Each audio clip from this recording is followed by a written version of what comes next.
place. Un terroir, 1000 saveurs, une victoire, le goût de l'excellence.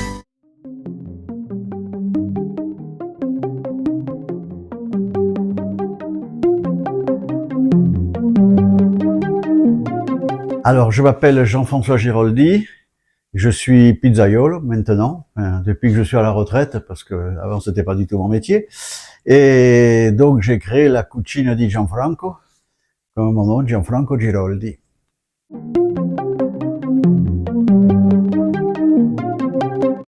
Alors, c'est un peu compliqué. C'est un peu compliqué, c'est-à-dire que moi j'ai commencé à faire de la pizza pour m'amuser, c'était un plaisir. J'ai fait mon four à bois d'abord, ensuite j'ai commencé à faire des pizzas, j'ai invité des copains, on en faisait une, on buvait un coup, il y en a une deuxième qui brûlait, on recommençait avec une troisième, etc. Et puis tout le monde trouvait mes pizzas très bonnes, ils ont commencé à en parler autour d'eux et tout le monde m'appelait, on peut venir chercher des pizzas. Donc il a fallu que je franchisse le cap et que je fasse chambre des métiers et que je m'inscrive vraiment en tant qu'artisan pour faire de la pizza. Là-dessus, moi j'étais moyennement satisfait de mes pizzas, même que tout le monde les trouvait bonnes.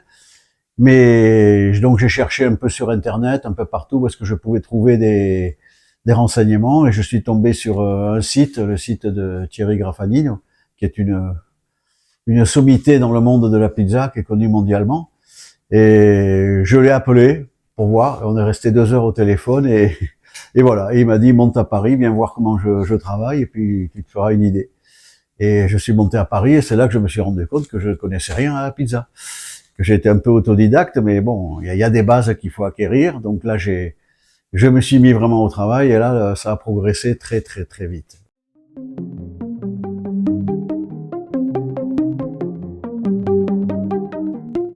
Il y a tout un groupe de pizzaioles donc sur un forum qu'on a, où on est tout le temps ensemble à parler, etc.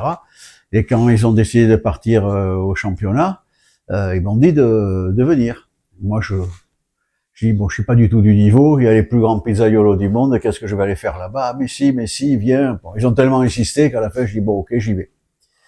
Voilà. Et donc, une fois que je me suis décidé, c'était 2 mois avant le concours, eh ben, il fallait voir quelle pizza je vais faire. Donc j'avais déjà créé la pizza Monteton, c'était au moment du Covid, où là j'avais envisagé de concourir aussi, mais là j'étais complètement, c'était irréaliste. Voilà. Et puis après il y a eu le Covid qui a tout bloqué, donc dans le fond tant mieux. Donc j'ai toujours été attaché à essayer de promouvoir les produits locaux, les circuits courts, aussi bien les produits locaux ici que les produits locaux et respectueux en Italie. Donc moi l'idée c'était de faire un peu une association des deux. Donc ici Monteton, première commune de France en production de pruneaux. Voilà, c'était quand même la production emblématique du Lot-et-Garonne avec les noisettes. J'ai dit bon, ben, je vais faire une pizza aux pruneaux. Maintenant je vais voir qu'est-ce que je vais mettre dessus, comment je vais la faire. Donc je suis parti, j'ai dit bon, mais je peux pas mettre que des pruneaux, je ferai pas une pizza sucrée, une pizza dessert parce que c'est pas mon truc. Moi, je voulais faire une pizza salée, donc j'ai dit, ben, je vais faire une pizza salée sucrée. C'était plus que risqué, déjà. Mais bon, comme j'avais aucune pression, moi, j'y allais pour, voilà, pour accompagner les copains. Et donc, je me suis entraîné à faire cette pizza. Pendant 2 mois, j'en faisais 1 à 2 par jour, jusqu'à ce que petit à petit, j'envoyais les photos, on regardait, quand même, parlait, et puis on l'a performé, jusqu'à ce qu'on arrive à trouver une pizza qui correspondent et qui soient vraiment bonnes, quoi. Voilà.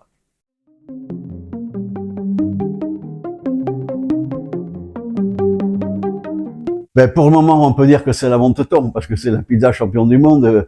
Elle représente, bon, ça se calme un peu, mais elle représentait 50% des ventes. Tout le monde. De toute façon, quand j'ai une commande, j'ai au moins une Monteton dedans. Ça, c'est obligatoire. Voilà.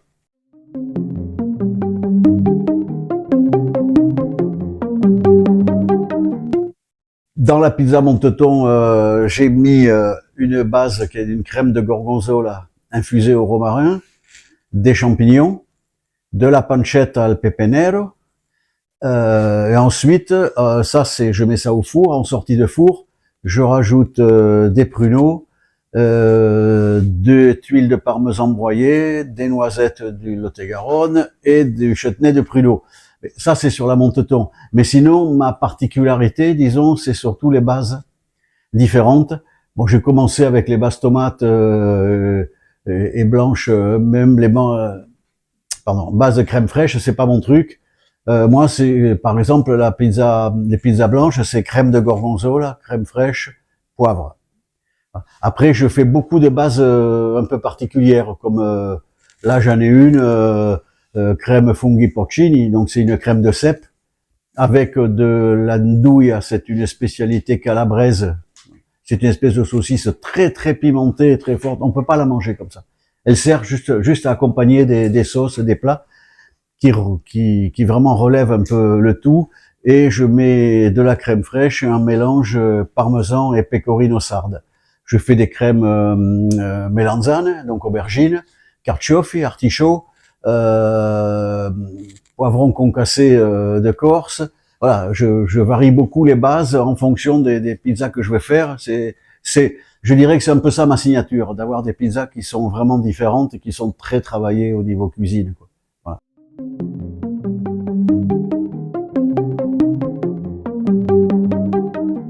Moi, mes parents sont originaires d'ici, donc même quand on était petit, moi, on habitait Nice, mais on venait tous les étés en vacances.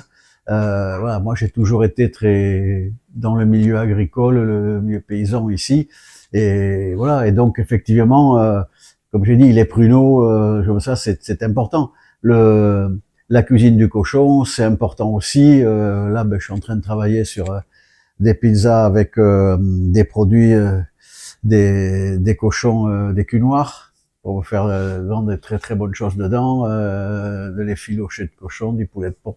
Voilà, on essaye de travailler les produits locaux, mais les produits locaux vraiment au top niveau, quoi.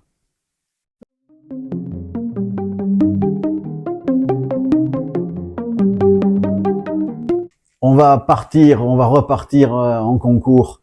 Dès là, je ferai le concours avec mon fils. Et donc, on concourra dans la catégorie pizza cocktail, puisque mon fils est barman spécialisé en cocktail. Et donc, ça sera bien de faire le concours avec lui, d'être ensemble, ça sera sympa.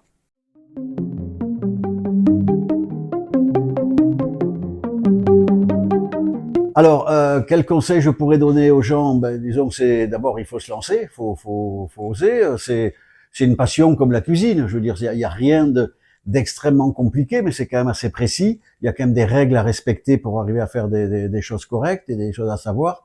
Ne serait-ce que sur la fermentation, les levures, c'est quand même assez technique. Et d'ailleurs, moi, je fais des ateliers pizza d'initiation pour que les gens viennent et voient vraiment comment on fait une pizza, quelles sont les choses qu'on peut faire, comment on peut faire une pizza chez soi sans avoir un outillage professionnel. Et ça, c'est des ateliers qui ont beaucoup de succès, qui plaisent beaucoup. Duras, un terroir, 1000 saveurs, une victoire, le goût de l'excellence.